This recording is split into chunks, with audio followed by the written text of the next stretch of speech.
রোজা রাখার জন্য নাওয়াইতুয়ান পড়ার কথা না কোনো হাদিসে আছে না কোরআনে আছে, না রাসূল আকরাম সাল্লাল্লাহু আলাইহি সাল্লাম এরকম কোন নাওয়াইতুয়ান পড়েছেন না সাহাবীরা করেছেন।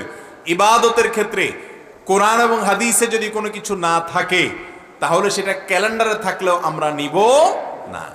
এই জন্য দেখবেন ক্যালেন্ডারে এই নাওয়াইতুয়ানের শেষে কোনো হাদিসের কিতাবের নাম লেখা নাই যে বুখারী শরীফ, মুসলিম শরীফ, আবু দাউদ শরীফ, নাসাই শরীফ, এরকম কিছু লেখা আসেনি দেখিয়েন নাই।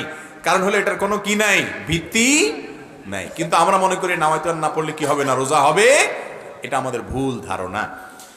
অতএব এটা থেকে আমাদেরকে বেঁচে থাকার চেষ্টা করতে হবে।